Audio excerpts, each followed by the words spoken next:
What is going on, everybody? Thank you so much for tuning in to Ben Travels TV. And coming up next, we head to Ybor City as we check out Al Lopez's former home and tour the Tampa Baseball Museum. You guys gotta stay tuned.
Alright, you guys, welcome back to my channel. Hit the like button, hit the subscribe button, and hit that bell so you get notified every time we drop a new video. Okay, so we are in Ybor City, Tampa, Florida, and we're headed to the Tampa Baseball Museum. This museum, it is housed in the childhood home of Hall of Famer Al Lopez, the first Tampa native to play and manage in the major leagues. The house was moved several blocks to a lot near the Ybor City State Museum, right? The one that we just went to on the previous episode for the purpose in 2013, and the museum opened in 2021. The Tampa Baseball Museum includes exhibits, all right, that commemorate Al Lopez and the many other major league players and managers from the area, along with the city's baseball heritage.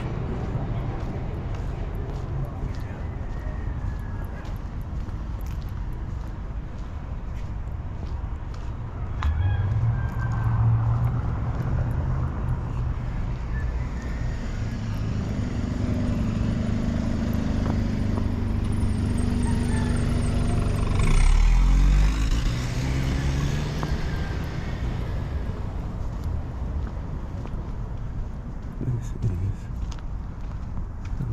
County Sheriff's Office.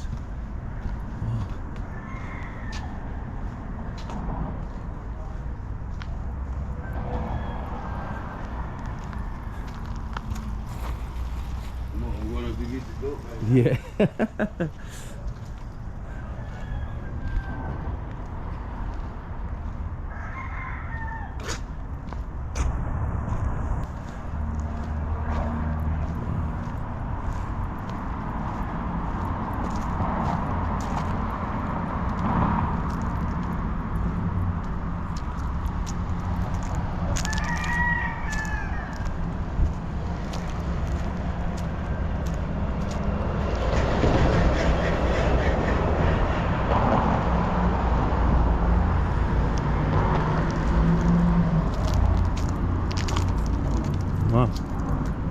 This is the Metro Market over here. This place has been 100% gentrified. This is gentrification. Wow.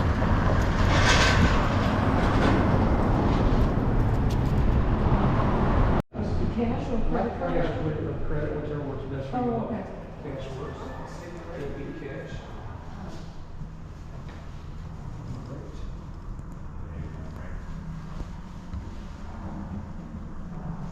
Okay, would you like an email or text for a receipt?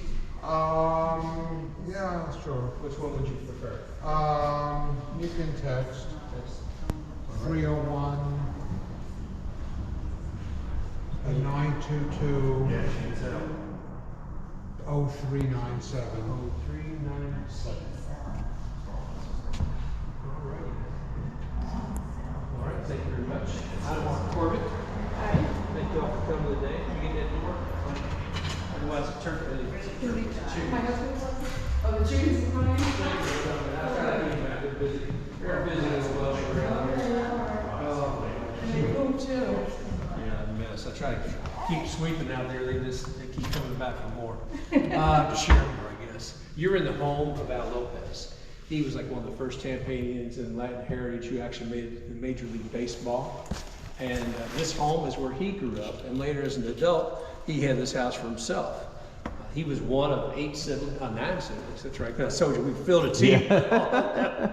But the other thing is too is that as an adult, he had this house for himself, and he raised his children here. And when his son came in a while back, said, "Well, that's where my room is."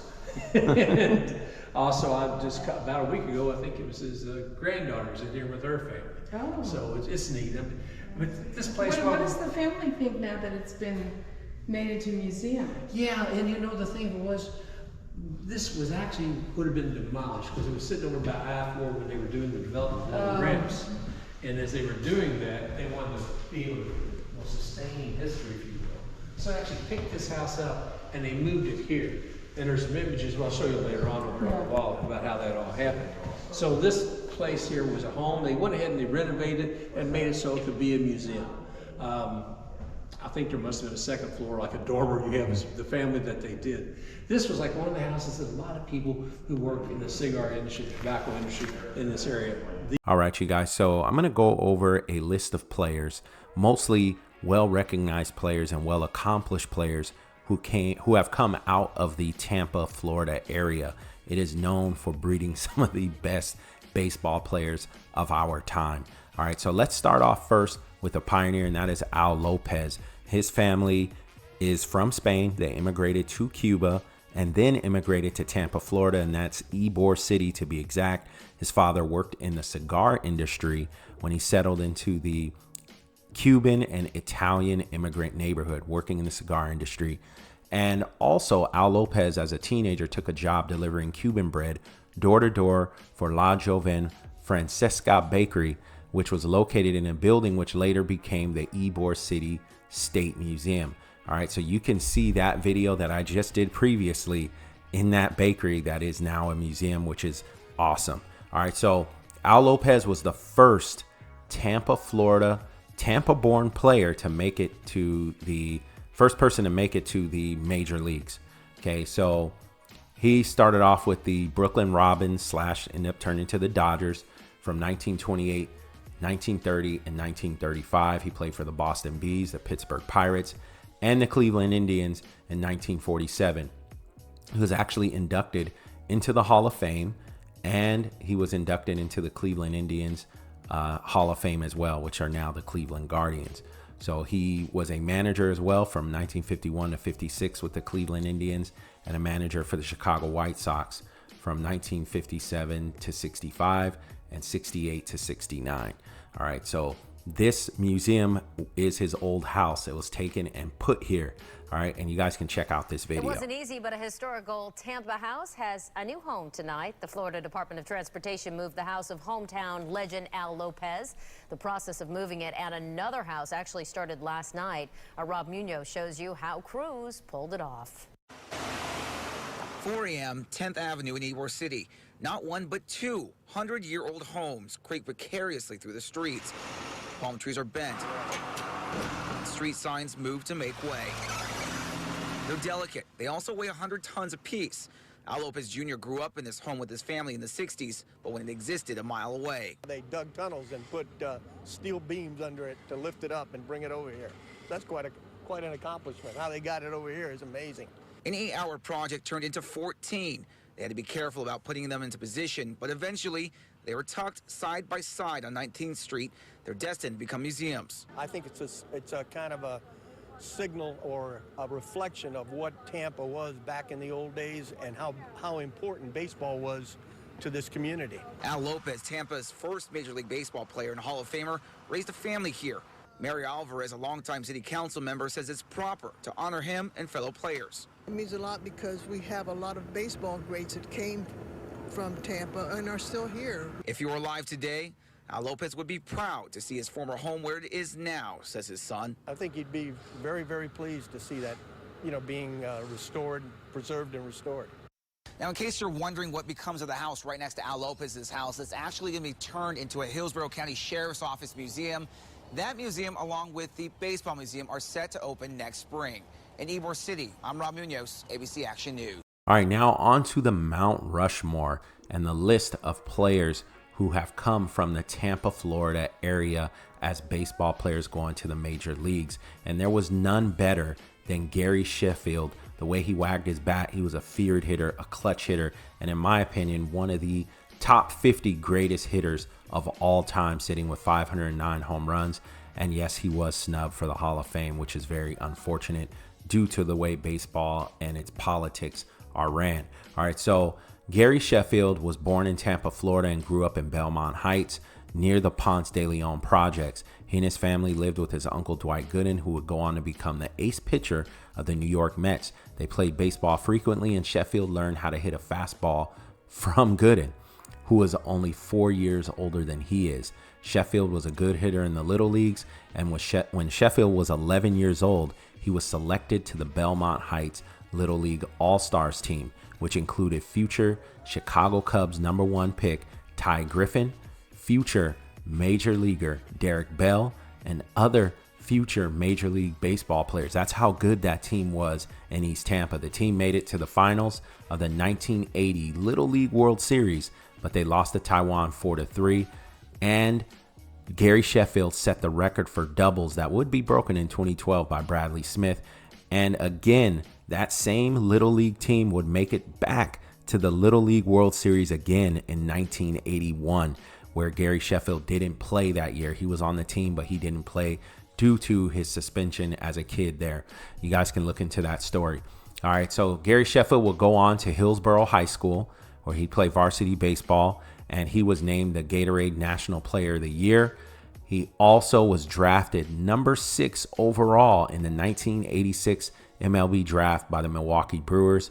He would play there from 88 to 91, go to the Padres 92-93, and he was establishing himself as one of the best hitters in baseball in the early 90s. The Florida Marlins came to be in 1993 as an expansion team. It's the only team ever in Florida as a major league team.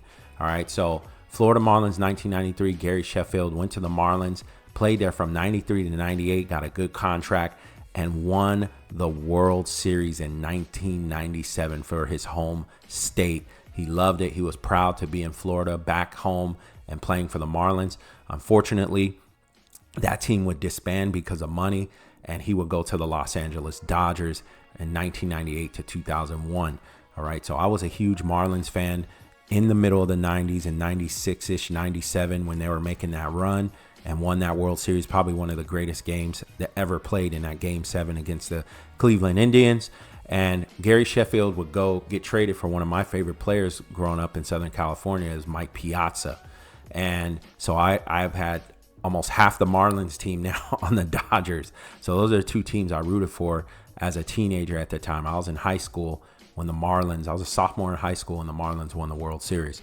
All right, so Sheffield would play for the Braves. He would play for the Yankees. He'd play for the Tigers, and he'd also play for the New York Mets. He was a 9-time All-Star, 5-time Silver Slugger Award winner, and he won the batting title in 1992 with the San Diego Padres.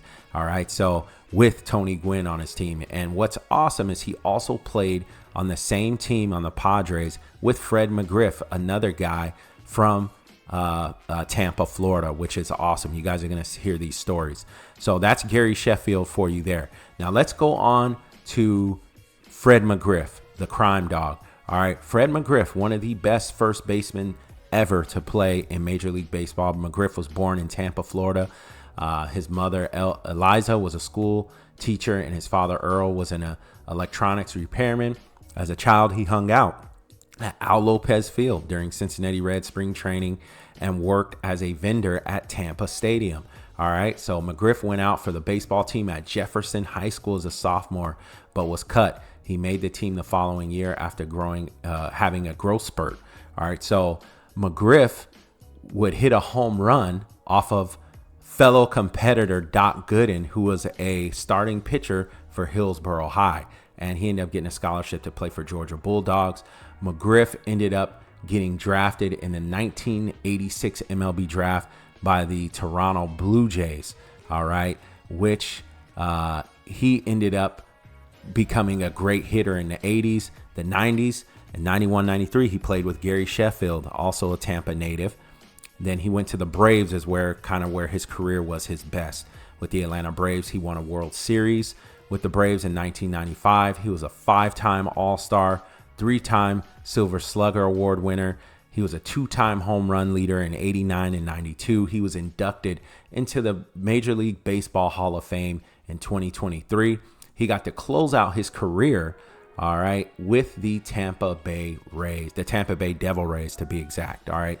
So 2004, he got to play for his hometown team in his last year, all right, being from Jefferson High School, which is a popular school that puts out a lot of major league players. All right, Fred McGriff, definitely too. He's right there with Sheffield, I think in top 30 with home runs all time. And I think Fred McGriff is one of the best players ever to come out of Tampa. Now let's move on to a pitcher.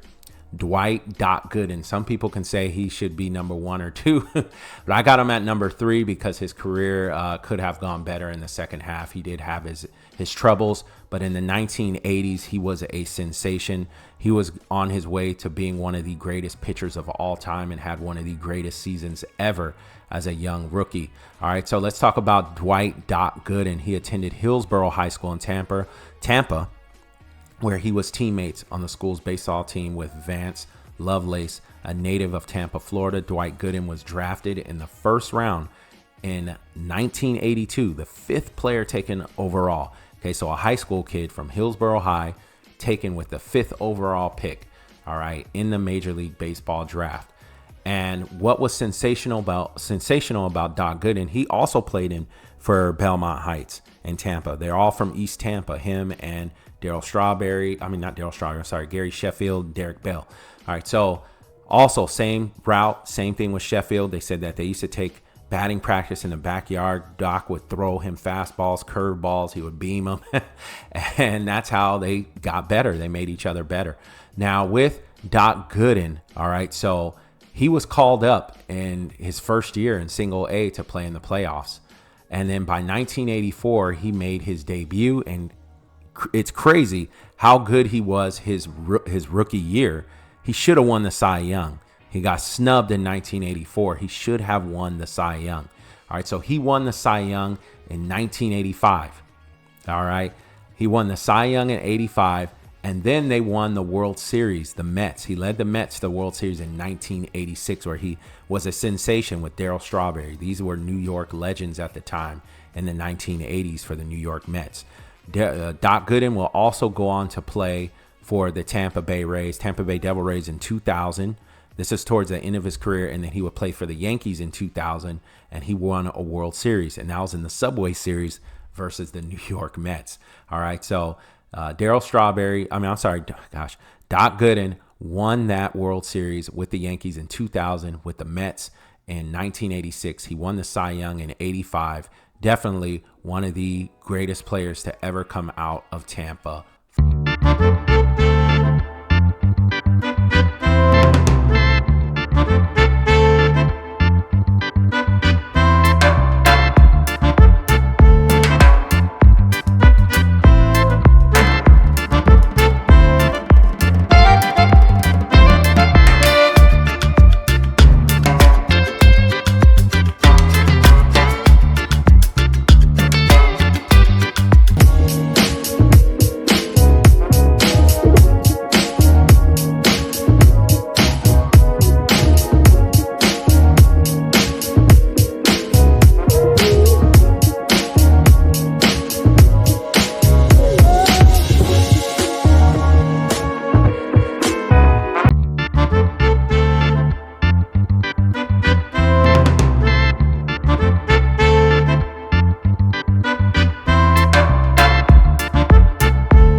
and now let's go on to Tino Martinez. Okay, a New York Yankees legend who played with Derek Jeter, Bernie Williams, David Wells, Andy Pettitte. Those great Yankee teams in the mid-90s, Paul O'Neill, and I know I'm leaving names out, Darryl Strawberry as well.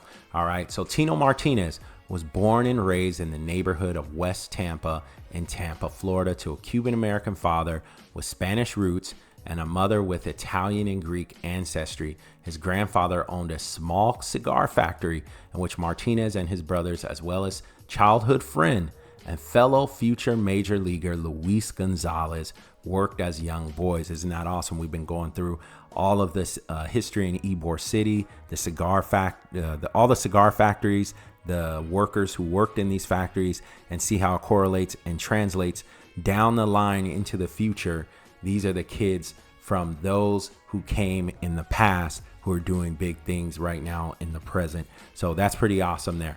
Now, Martinez attended St. Joseph School in West Tampa until 8th grade, then attended Tampa Catholic High School for 9th and 10th grades. Tampa Catholic is also a popular high school for athletics as well here in Tampa, Florida, before transferring to and graduating from Jefferson High School. Jefferson High School, as you've heard already, Fred McGriff is from Jefferson High School, Luis Gonzalez, and you have now Tino Martinez, great baseball program. Martinez led both of his high schools to state baseball championships, and Martinez would later enroll at the University of Tampa, where he played college baseball for the Tampa Spartans in NCAA Division II. He played 3 years for Tampa and was an All-American each year. All right, so he would be drafted by the Seattle Mariners in 1988.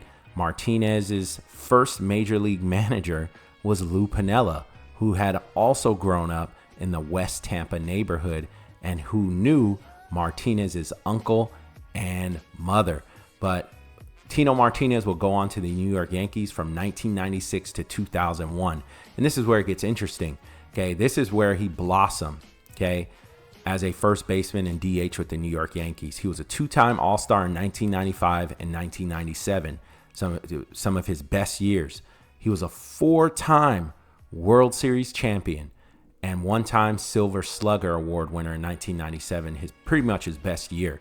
He won the World Series in 1996, 1998, 1999, and 2000, which was captained by Derek Jeter. That was a great Yankees team in the late 1990s, mid to late 90s. Okay, so he played in 2000 with Doc Gooden, another player from Tampa, right? So yeah, two guys from Tampa on that team. All right, Doc Gooden won in 2000. And in 2001, he would go on to lose the World Series with the Yankees to his teammate in high school, Luis Gonzalez, in 2001, right after 9/11, that World Series against the Arizona Diamondbacks. And Luis Gonzalez will make the game-winning hit to win his first World Series. So you see how the Tampa players are all kind of connected in the major leagues. All right, so let's go on to Luis Gonzalez. All right, so Luis Gonzalez grew up in the West Tampa neighborhood of Tampa, Florida, in a Cuban-American household. He graduated from Thomas Jefferson High School, all right, in 1985, along with childhood friend Tino Martinez.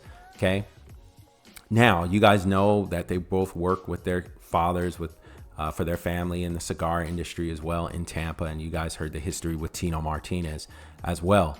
So Gonzalez was drafted by the Houston Astros in the 4th round of the 1988 draft. So him and Tino Martinez were both drafted in 1988.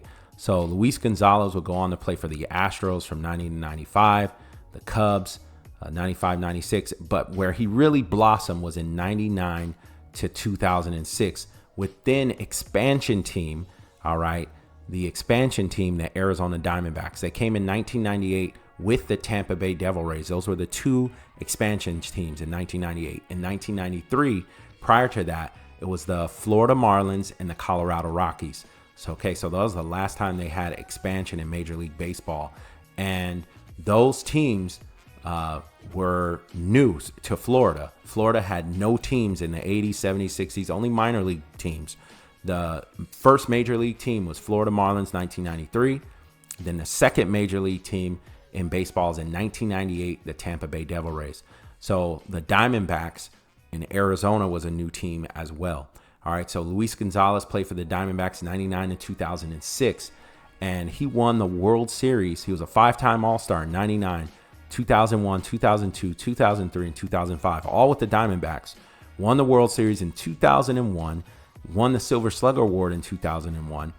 And when he won that World Series, it was against his childhood friend and teammate, Tino Martinez, when they were playing the New York Yankees in Game 7 of the World Series. All right. It's one of the most popular games ever. His game-winning hit in Game 7 against the Yankees closer, Mariano Rivera, clinched the Diamondbacks' first and only World Series championship to date. All right. That was an amazing game. Look it up. It was right after the 9/11 tragedy that happened. The Yankees were going for 4 World Series in a row. Mariano Rivera just needed to get the out and game over. All right, it was one of the greatest games as well that I've seen. All right, so Luis Gonzalez, another Tampa guy now, Jefferson High School. You got him, Tino Martinez, and you have Fred McGriff.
Now let's go on to this legend, Wade Boggs. And Wade Boggs was pretty much a military brat. He was born in Omaha, Nebraska.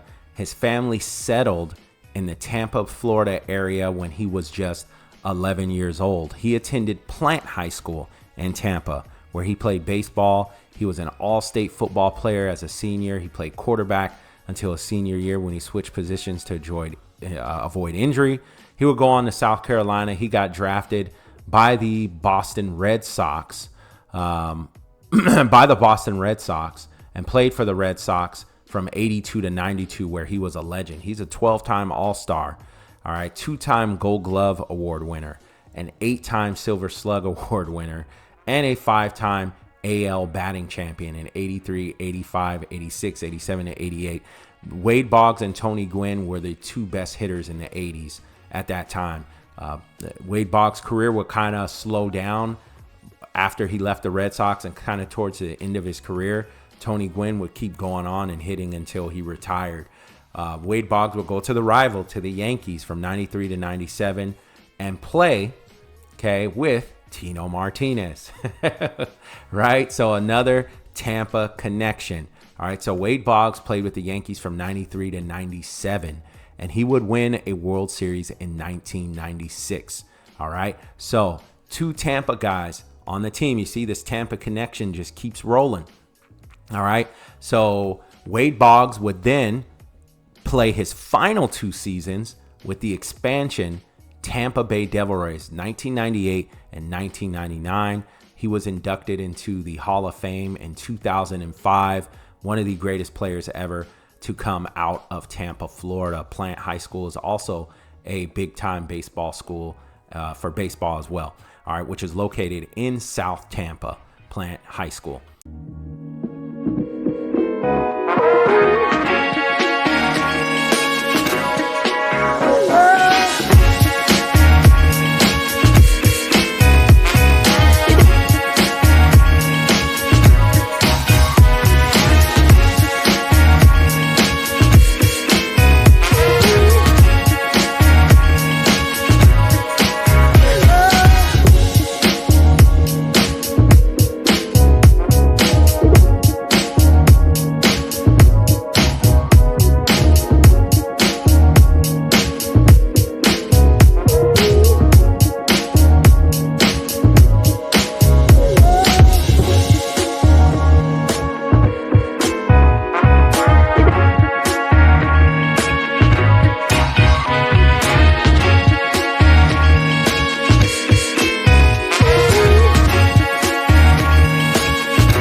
You guys, so just gave you a rundown of the players that have played here in Tampa.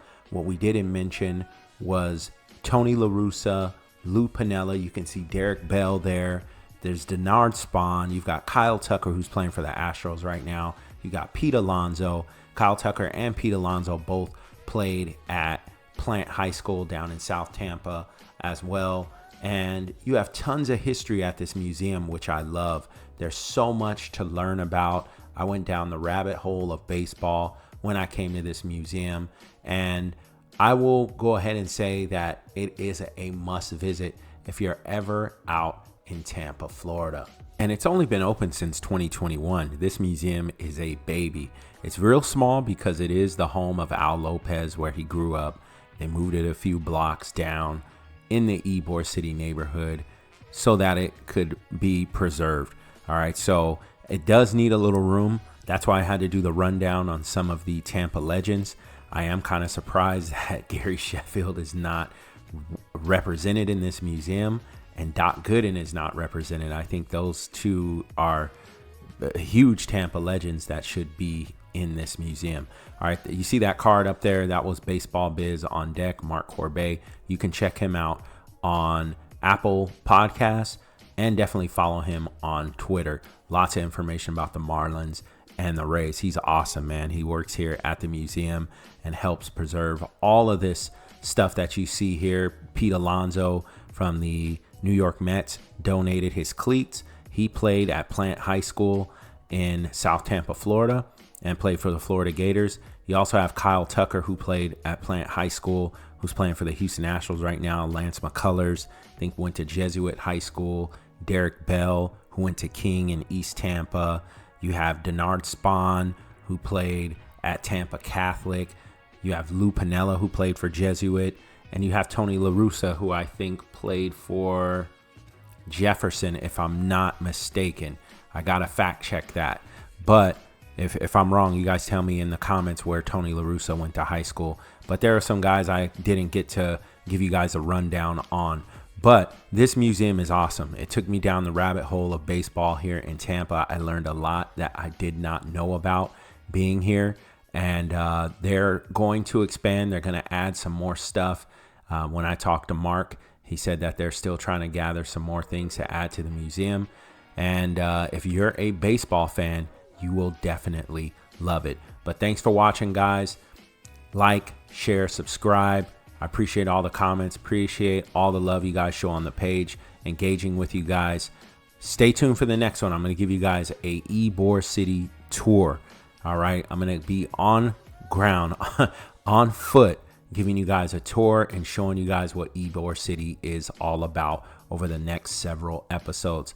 All right. I'll see you guys on the next one. I'm out.